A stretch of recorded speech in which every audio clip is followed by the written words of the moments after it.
impunity. Nothing has been done. Two policemen were charged and therefore acquitted. Earlier I mentioned that I'm really happy that I am in this panel. There are actual media practitioners, there are journalists. To be among them is really humbling. It's very good. It shows the spirit that we have today. We had the Nanyang takeover. Journalists also, banded together to protest against that. We've had Kami, Fatih mentioned earlier. We've had during World Press Freedom Day last year, a group of journalists gathered in front of the Malaysia Kini office at the curb there to also ask for media freedom. And today we've got a room full of people, some of them wearing fiery red. I thought we should change the Gerakan Media Mara to Gerakan Media Merah. It would be just to channel the anger, and say we ought to be doing something. So today I'm really happy that this hall is full, and there are a lot of people who support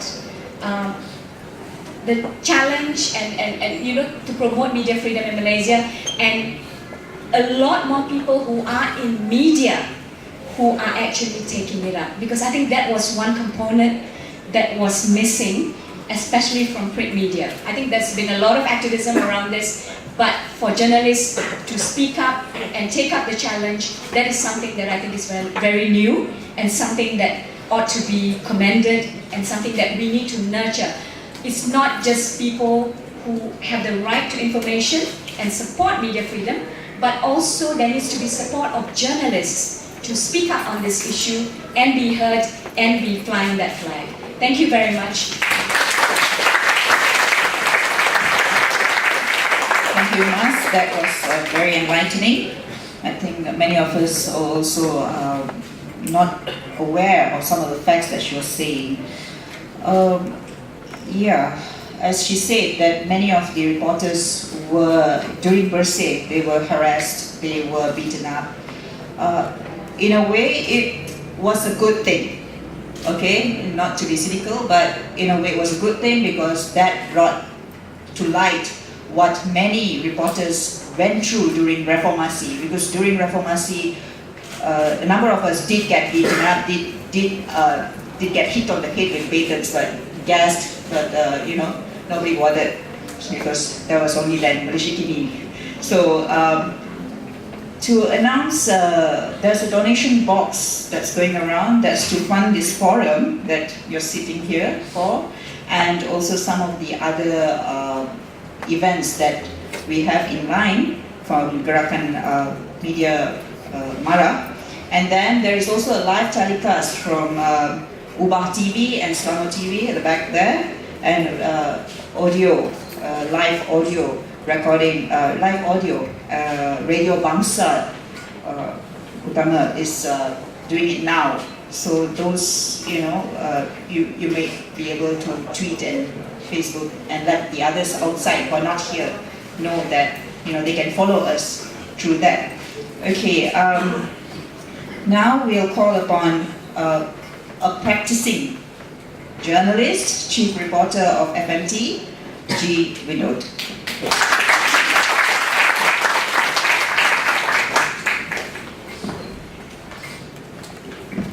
Good evening, ladies and gentlemen. Okay. To be honest, this is my first time being in a forum among distinguished panelists over here. So I do feel a little bit intimidated. So just bear with me. Okay. We are here gathered in support of the heat. Okay, as we all know that they were banned their license was revoked not revoked, they were actually suspended indefinitely recently. So a lot of these distinguished panelists have actually spoken about the media freedom, PPPA and things and that. But I would like to take a little bit of a different approach here. Okay, like our host mentioned that I'm a practicing media personnel. Okay, I'd like to touch on how the media is treated in general. Okay, probably many of you can testify. Okay, for example, I give you an example recently during the budget announcement in the parliament. Okay, now how many of you guys if you guys may can raise your hands, how many of you guys actually covered the budget speech? Can I see some hands, please? All right, good. Okay, how many of you guys remember where we were sitting before the budget speech started? Where we were sitting before they opened up the parliament? Where were we sitting? Where were we hanging out? Do you guys remember? Outside, in the hot sun. Do you guys remember at the porch? I mean, outside the parliament area, because they closed up the parliament area. All right, they closed up, so we had to wait, sweaty and everything, with a bunch of journalists over there, sweaty, talking to each other, making fun of one another, taking pictures and all that to entertain ourselves until they opened up the parliament so that we can go into the media area. Now, for me, I mean, to be honest, I had fun that time, but okay, it was fun because we were with friends, all right? But that is exactly how they treat, how the powers that be perceive the media. All right? How many of you guys have went for Perkasa events? How many of you guys got scolded by Ibrahim Ali? I got scolded by him. But that reflects how they actually perceive us. Alright? Okay, when they need us, they will respect us, but when they think we are going against them or saying something against them, we are like treated like, you know, some second class or third class citizen over there. That is how we are perceived among the powers that be. Alright? So, it troubled me, actually. Of course, we made fun and everything, this and that, we laughed about it and everything, but then it reflects on the sad situation of how our media personnel is being treated. Now, another question I could pose. I believe Mr. Ambalagan just mentioned that some editors intimidated the junior reporters. Alright? So, it shows, I mean, apart from KDN, the government, so forth, and this and that, alright, I see there is a disconnect within the media industry itself. Among those who wants to do the right thing, those who wants to practice ethical journalism, and those who want to kiss up to the powers that be. There is a disconnect. So the way I see it, there is a rift in the media industry itself. Okay. I'm glad that a lot of us turned up to support the heat today. I'm quite glad of it. I'm quite impressed. I'm quite glad. But I'm sorry to say this. Okay, I have to say this from my heart. Where is NUJ? In fact, if you ask me, I should not be sitting here. NUJ should be sitting here. Yes, I agree. There's disconnect. Like Mr. Ambalagan mentioned, that there is some people who are trying to move for change. There's some resistance here, this and that. But come on, this is a media outlet, a fellow media brother being bullied. And you as a parent body, where are you? Like I said, they should be sitting here, not me.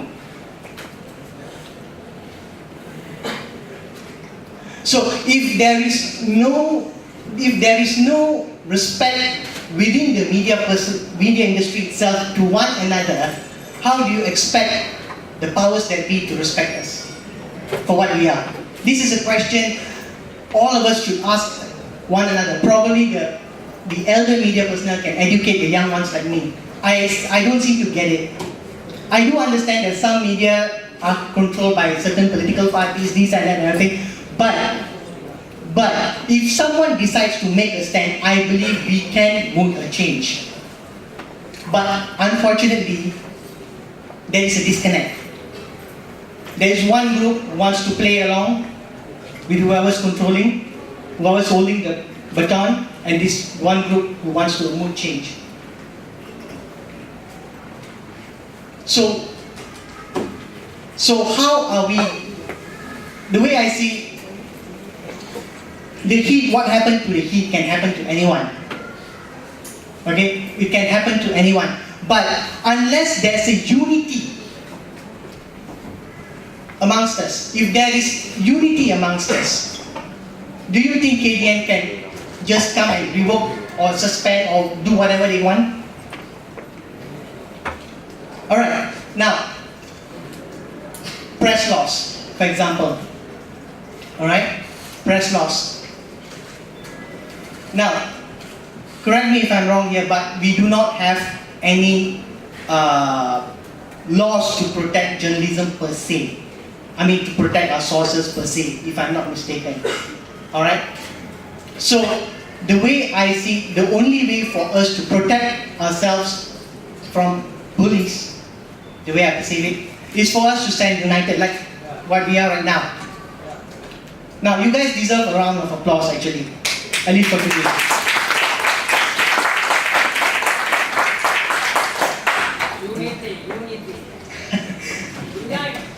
Yes, we must have unity among one another. Just be mainstream or be online media.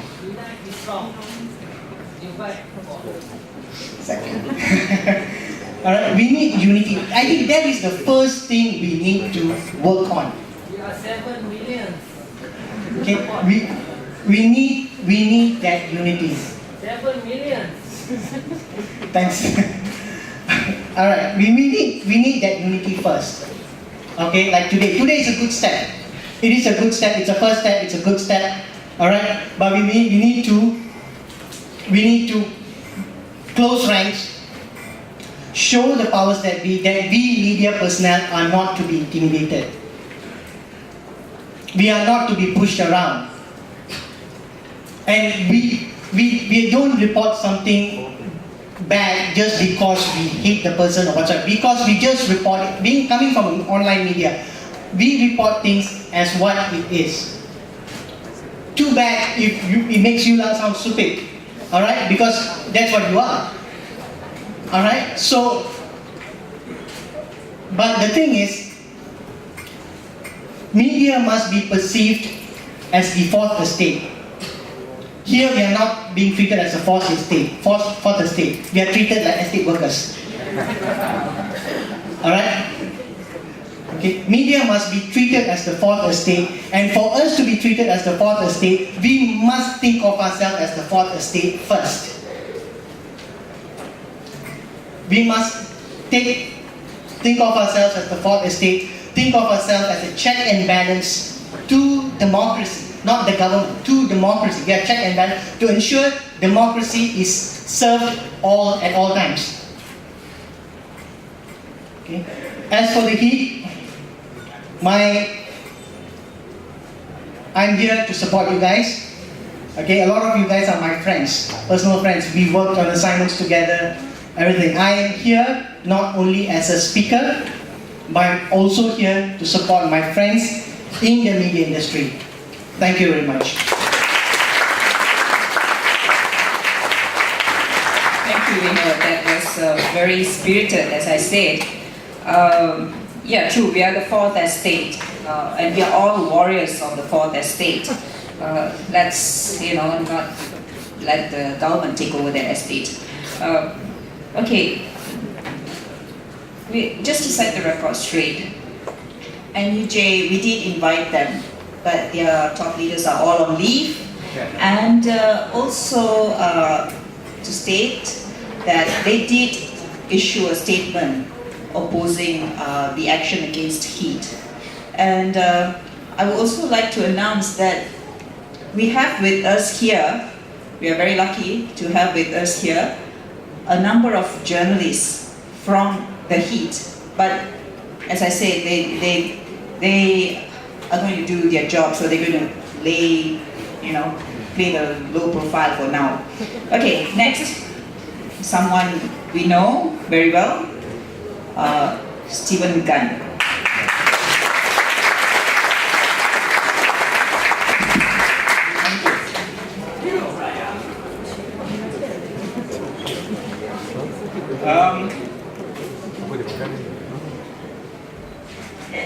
It's great to see.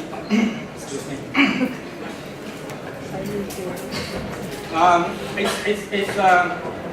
It's great to see so many of young journalists here today. Yeah, they deserve an applause. And if there is to be transformation in Malaysia, 3 key ingredients must be present. 1, a strong opposition. 2, a vibrant civil society. And 3, an independent media.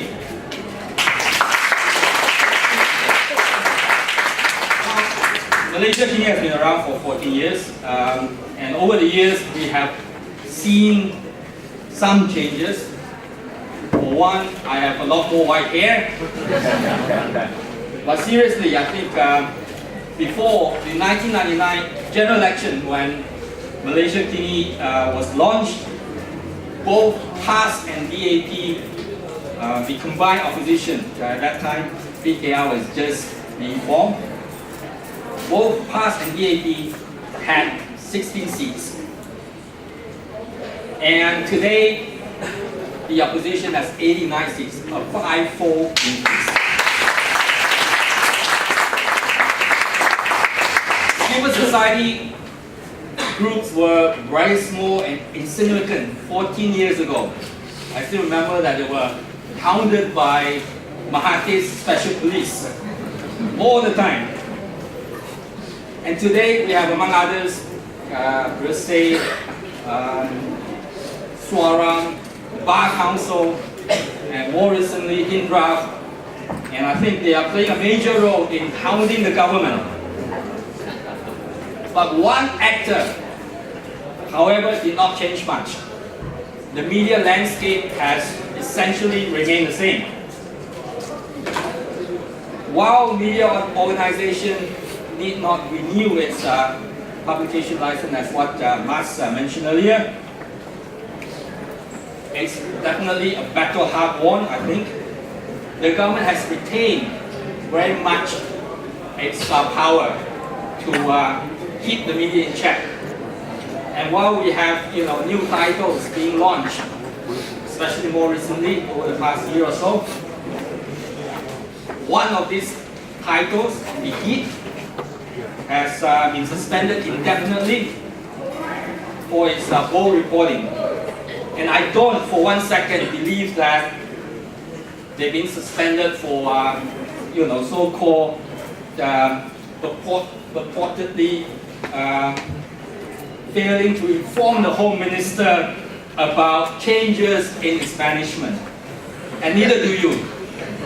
If indeed that was the case, it further underscores the arbitrary power of the Home Minister. And for some, one minor infringement, you are out. And for others, such as Utusan Malaysia, it gets away scot-free. Even Malaysia, Kini had to take the government to court to demand our constitutional right to publish. And I think despite our court victory, I don't think we're going to get a publication license anytime soon. And even if we do get it, Malaysia Kini will face the kind of problems that they faced by the Heat. But despite these difficulties, I think it is a battle worth fighting. For every victory we gain, we take one small step forward in our quest for press freedom in Malaysia. So, yes, a strong opposition, a vibrant civil society, and an independent media, these are the 3 factors, 3 forces that I believe will ultimately, whip up a perfect storm for change in this country. And I think the government knows this well, so which is why it's trying very hard to at least keep a tight leash on at least one of these forces. Though of course, perhaps it has lost control over the other 2 forces. Now that said, I think journalists share much of the blame for the sorry state of the media in Malaysia. for I think we have not done enough. Indeed, I think we have collectively failed the millions of Malaysians who look up to us to at least help to bring about change. And we have not done that. I can understand why many journalists prefer not to rock the boat, especially our friends in the mainstream media. But if we stand together, we can defy the tycoons, we can defy the political parties that own much of our media today.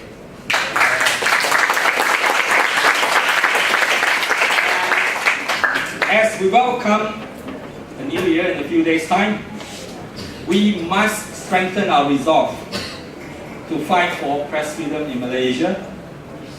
In fact, Malaysia TV will be observing its 15th anniversary in November 2014. My New Year resolution, that we can achieve something together here tonight. Worthwhile for us to celebrate. Thank you. Thank you, Stephen. Well said. Now I'll call upon Corona Sina. The floor is yours. Terima kasih Ketua Majlis, kawan panelis dan juga hadirin sekalian. Assalamualaikum dan selamat sejahtera. Sorry saya terkekak. Marah suara tak apa nak ambil. Tuan-tuan dan puan, berhubung dengan isu terhit ini, dia jelas, kita kena jelas kerana banyak juga perbatal mengatakan itu dan ini bukan disebabkan kandungan semuanya, tapi kita harus jelas bahawa memang terhit kerana kandungannya yang membongkar gemilang pemimpin tanah air. Perdana Menteri Malaysia. Tujuan ini adalah untuk menghalang rakyat dan terus tahu tentang kebenaran dan meneruskan proses pembodohan terhadap rakyat. Itu memang jelas. Masih ada lagi yang tidak faham tentang kenapa ia diharamkan dengan mengatakan itu ini. Ia memang benar KDS boleh gunakan apa saja alasan rekayasa dengan mengatakan teknikal itu ini dan sebagainya, seperti telah berlaku sebelum ini. Kalau kita tinjau era reformasi 1998, majalah Detik, Tamadun, Wasilah, sampai Wasilah tu diharapkan sebab al je. Dia al Wasilah bahasa Arab kerana al saja, kan? Itu alasan, tapi sebenarnya konteks tu, kandungan. Jadi saya nak tunjukkan sini bahawa bukan teknikal, tetapi terus KDN cuba menutup daripada rakyat apa yang sebenarnya tahu. Kerana bukti kedua, kalau kita lihat lagi 10 tahun sebelum era reformasi 1987, seperti disebutkan Saudara Bupati tadi, akhbar Watan, sebuah akhbar tabloid Melayu politik popular masa itu, akhbar Watan yang terbit pada 2 kali seminggu, Rabu dan Sabtu. Edarannya menjangkau 60 hingga 70 ribu setiap kali keluar. Diharamkan atau digantung penerbitannya bersama The Star atau Sincu Jipo. Ketika itu tercetusnya Ops Lalang 1987, di mana isu Watan itu ketika itu Kim Sai temui MP UMNO. Ketika itu bila Watan, sebuah akhbar yang non-partisan, mengkritik tidak kira pembangkang ataupun pemerintah. Jadi menerima nasib yang sama, digantung ni maksudnya diharamkan terus, kan? Dia kerajaan suka menggunakan istilah-istilah yang lembut. Dan diabetes pun jadi kencing manis. Tapi sebenarnya digantung bermakna diharamkan. Lutfi kata, Saudara Lutfi Osman kata, mati dengan mampus tu sama lah. Sama lah dia. Dan seterusnya terjadinya peristiwa Ops Lalang 1987 tu kita tahu dalam sejarah. Tetapi yang saya nak timbulkan di sini bahawa memang kerajaan menghalang daripada rakyat tahu tentang isi. Okey, kalau ada lagi hujah-hujah dia mengenai itu dan ini, saya bawa satu lagi bukti.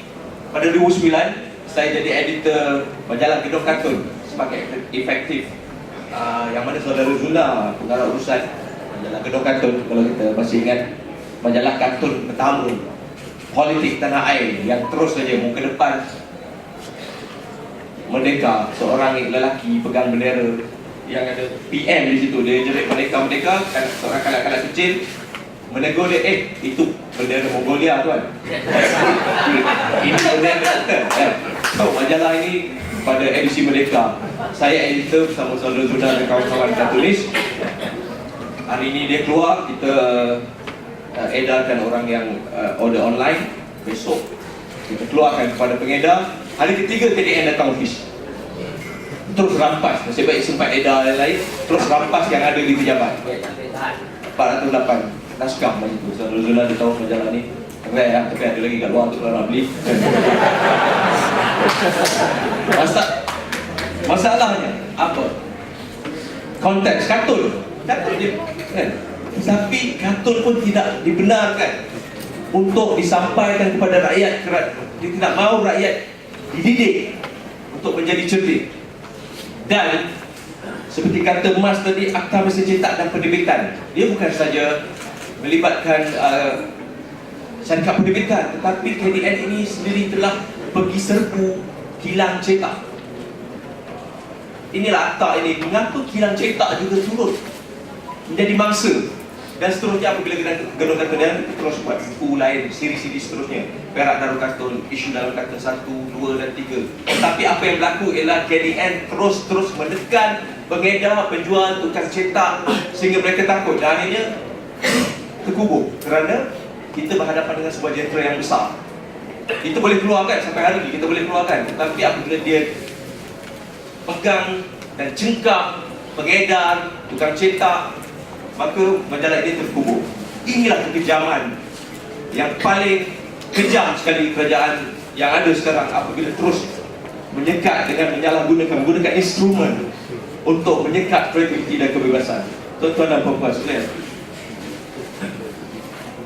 tidak salah jika media itu berpihak. Tidak salah. Media memang berpihak.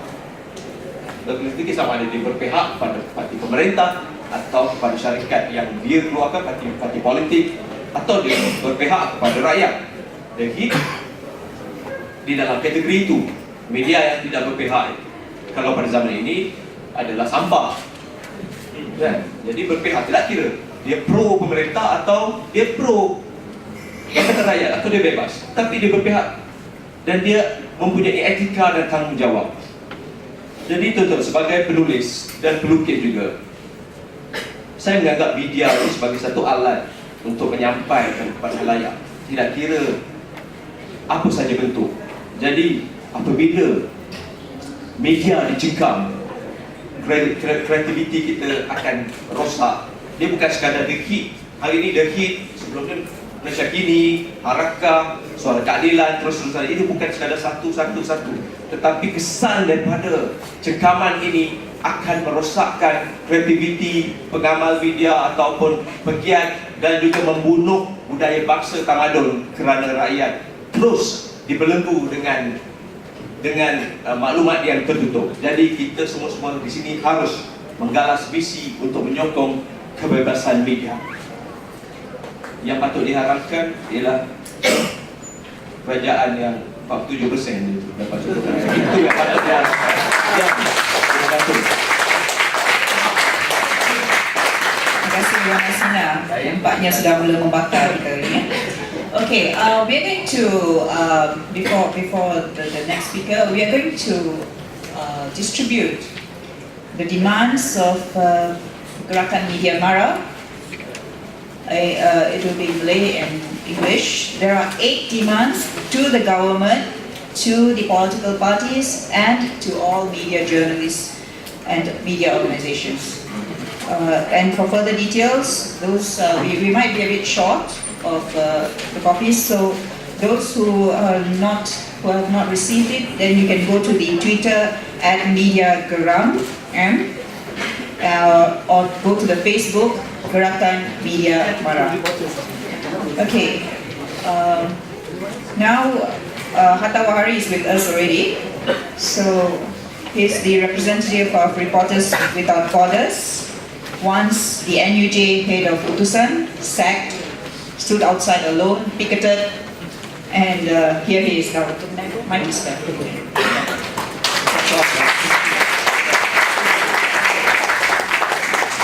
Assalamualaikum warahmatullahi wabarakatuh. Pertama kali saya minta maaf. Saya memandu dari Kuantan ke Kuala Lumpur. Saya memandu dari Kuantan ke Kuala Lumpur dalam masa 300 km ya. Dan saya membawa kereta saya 150 km saja. Saya dah tahulah berapa banyak speed track saya kena hari ini. Kenapa? Kerana saya bukan sekat geram. Sebab saya sedang marah. Marah kerana kita sentiasa ditindas. Kerana kita sentiasa saya tak tahu apa lagi saya nak kata.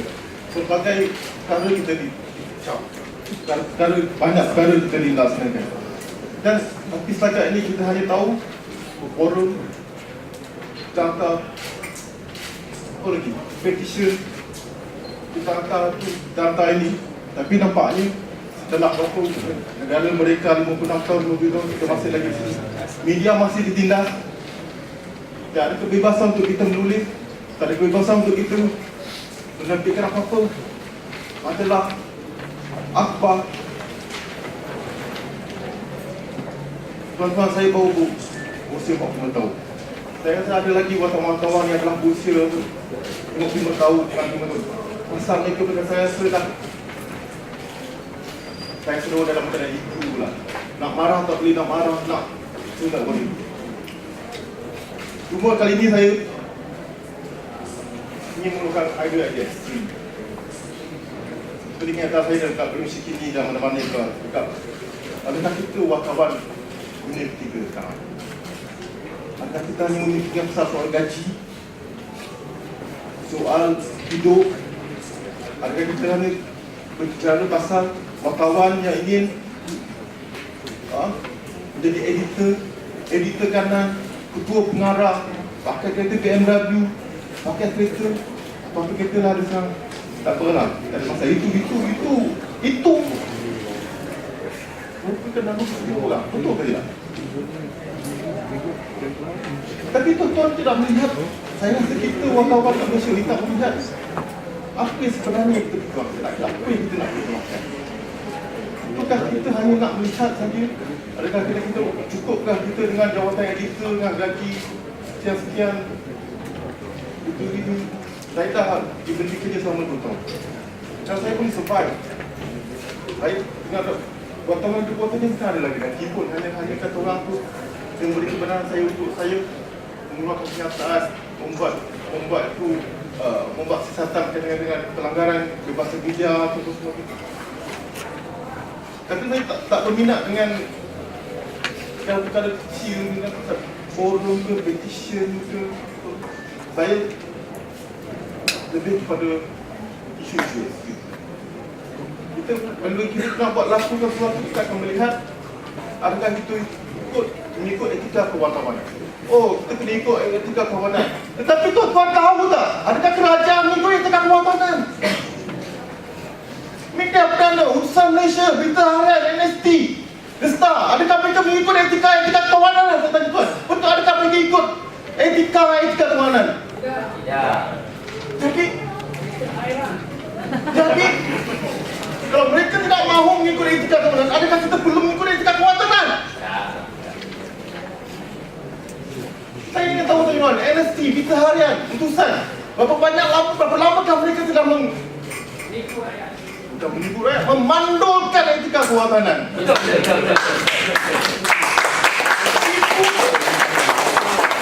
Ketika mereka memandulkan etika kewartawanan, apakah satu-satu punca yang disebabkan mereka telah memandulkan etika kewartawanan? The right to reply. Adakah selama 10 tahun mereka memberi hak kepada semua mereka, untuk kita, untuk sesiapa yang mereka caci, yang mereka maki, hak untuk memberi penjelasan?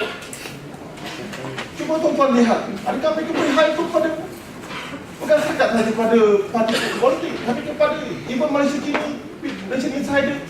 Mereka mengentam Malaysia Kini, Malaysia mengentam Malaysia Insider. Tapi adakah mereka beri hak untuk the right to reply apa yang telah mereka buat?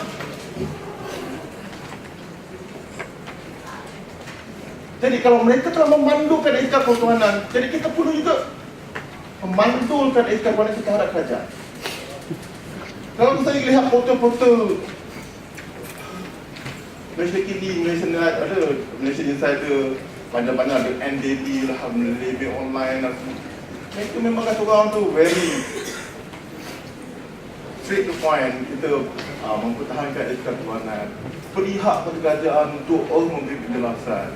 Oh itu berini, oh kita keluarkan itu dulu, oh syok lah baca.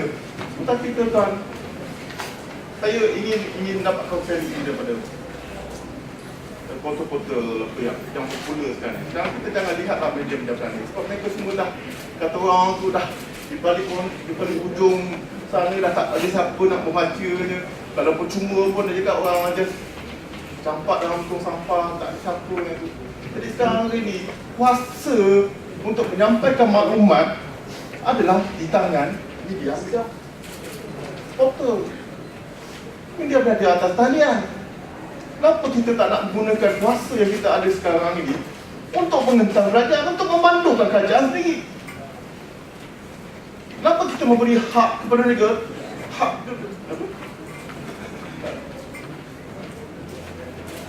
the right to reply.